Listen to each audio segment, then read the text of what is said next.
Faster than the speed limit here. This is just outside the Beltway on I-10. We're heading eastbound now, and probably about 100 miles an hour or so, if not faster. Yeah, Don, that car is moving so fast. I'm not getting mixed minus on my IFB, by the way. I'm getting feedback, so I'm turning it down. But Don, that vehicle is clearly going at least 110 miles an hour. That guy is moving along, and those Chargers, if you've ever been in one of those and driven those things, they can cruise at 150 without a problem, and that's what's dangerous. Well, that it is, Art, and again, a lot of police here in pursuit. They were ahead of him a little while ago.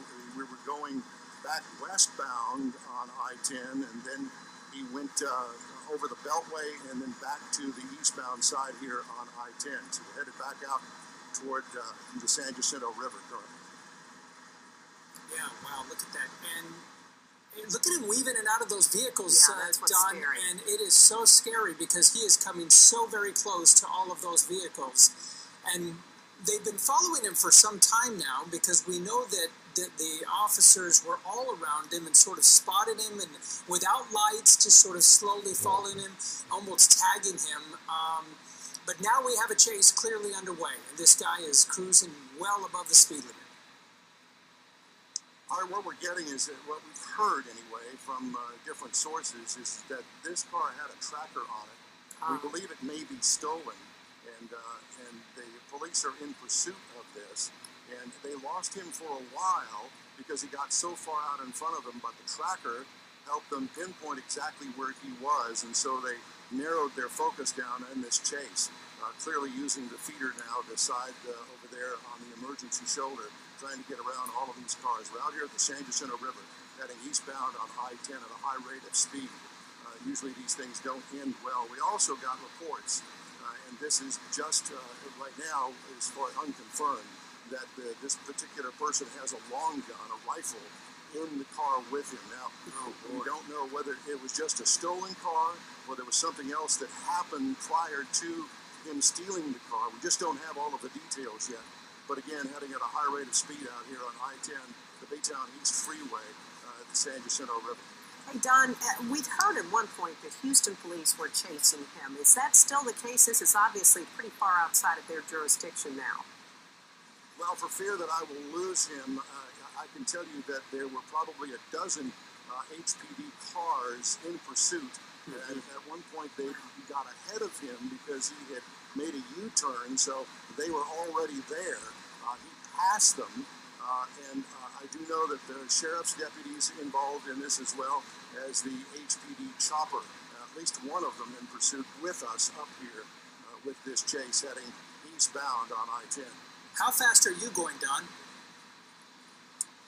Our current speed is about 100 to 110, so we're kind of keeping up with him. And his problem is that there's been traffic, so he's had to kind of slow down to maneuver through the traffic. Yeah, and on some of those open stretches, you can clearly see that he picks up speed. He probably jumps from 100 to 130 or so, you know, but this guy is moving along so very fast. But wow, just incredible speeds. We just hope he just doesn't get involved in an accident here on the freeway because we know how that would result, especially when you're traveling at this rate of speed. But man, at this rate of speed, he's going to be in Beaumont in 30 minutes, Don. Well, that's right. This car will do well over 100 miles an hour with 707 horsepower and a 6-speed transmission in it. This car will fly. I have had the opportunity to drive one of these cars, and it is almost scary. It's so fast. And he's weaving in and out among other cars, which is probably the most frightening part. This is usually when we see some terrible accident happen, as Art mentioned. But tell us where you are now. Let me get a marker for you here. Mike, can you tell us where we are? Mike's coming up on Garth Road. Garth Road. So way past we're way out here. Yeah, way past Buc-ee's. Way past Buc-ee's. Okay.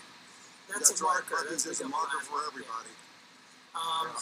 Wow. And Alona, this afternoon, I really have no words for what happened before the court proceeding here in Jefferson County. That 25-year-old man he laughed about this chase. He acted as if it was no big deal. Now, that candid conversation took place inside that courtroom before the judge came. He was speaking with officers. He was boasting about his speeds, and he marveled at how fast that Dodger could accelerate.